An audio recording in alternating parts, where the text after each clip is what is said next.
o nosso internauta, gostaria que vocês ajudassem ele a entender a seguinte frase de Jesus: se tiveres fé do tamanho de um grão de mostarda, ordenará e acontecerá. O que é que a gente pode esclarecer para ele?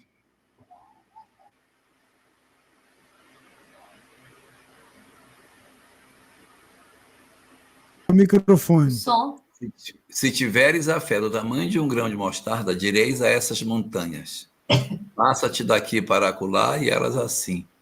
Ou então joga-te no mar e elas se jogarão. Mas tudo bem, dá tudo na mesma, né? Dá tudo na mesma. A questão é que a fé tem o poder de transportar montanhas. Que montanhas são essas?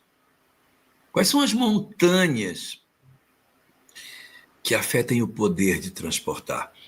Será que são as montanhas tipo o Everest, o Aconcagua, o Pico da Neblina? O que é essa montanha? Quais seriam as montanhas que a fé tem o poder de mover e jogá-las no mar, né, Sâmia?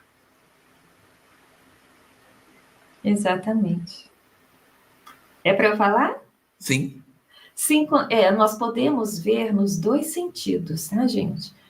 Vamos colocar as montanhas realmente como a movimentação da matéria, mas principalmente a montanha como a montanha dos erros, a montanha dos problemas, dos traumas, dos conflitos que nós trazemos na alma. Tá? Quando ele estava no poço com a samaritana, ela dizia: mestre,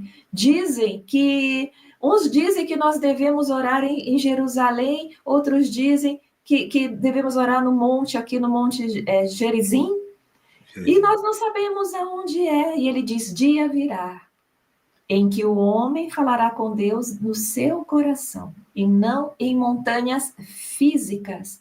Então, é como se ele estivesse nos convidando a transferir a nossa ideia material de adoração, de adorar num lugar, na montanha, no alto, e dizer que o lugar mesmo, o verdadeiro lugar, é no nosso coração. Então, eu movo as montanhas físicas, eu movo essas montanhas do material, da visão material da vida. Tem que ser nesse lugar, naquele templo aqui, de dia, de noite? Não. O Monte Gerizim, o Monte Gerizim e o Monte de Jerusalém. Exatamente. Eu morro. O Monte Gerizim era onde estavam os samaritanos, né? Onde tinha o poço de Jacó, tem uma história. E aí depois disseram: não, o monte tem que ser aqui, perto da gente, perto do templo, ali em Jerusalém.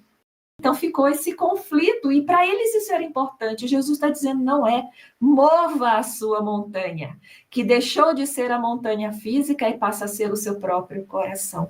Mas para isso você tem que ter a verdadeira fé, não é a fé física nos dogmas e nos rituais, é a fé que te liga com o divino. É a fé que nos transforma moralmente, transforma, e quanto mais eu transformo os valores, retiro a canga moral de dentro de mim, mais eu me vinculo ao eu espiritual, e mais o meu coração se transforma nessa grande montanha. E essa é a visão mais espiritual, mas também pode ser colocada como o dom que todos nós temos e que Jesus tem no seu máximo, que se conhece, de manipular a matéria, transformar a água em vinho, fazer com que a tempestade de um lago, muito estranho, né? Aquelas ondas no lago, se acalmem, andar sobre as águas. Ele tem o dom pela fé, ou seja, pela vontade de manipular os fluidos, o fluido cósmico universal. Uma vontade espiritual, uma vontade suprema. No princípio era o verbo. O que é o verbo? É essa vontade. Não é? Essa vontade que manipula. E nós, livro dos médiuns, gente, no mundo espiritual, é essa vontade que manipula os fluidos e cria toda a ambiência espiritual, paisagens maravilhosas, casas confortáveis, né? Flores, gramas, objetos, roupas, detalhes. Não, lá eu sou como eu gosto de ser. O meu corpo expressa o que eu sou, porque a minha vontade não é se concentrar, Harry Potter, é o que eu sou aqui dentro, ela se expressa. E isso nós fazemos hoje. Quando a gente está com raiva, quando a gente está pensando as coisas negativas, nós estamos manipulando os fluidos da nossa casa, enchendo a nossa casa de lamas espirituais. E aí o filho começa a ficar doente, o outro começa a se aborrecer. Oração dentro do lar, porque a nossa fé vai mover essas montanhas e essas névoas negativas do nosso lar e fazer com que ele se torne iluminado, iluminado a nossa casa e, como diz os espíritos, todas as casas ao redor.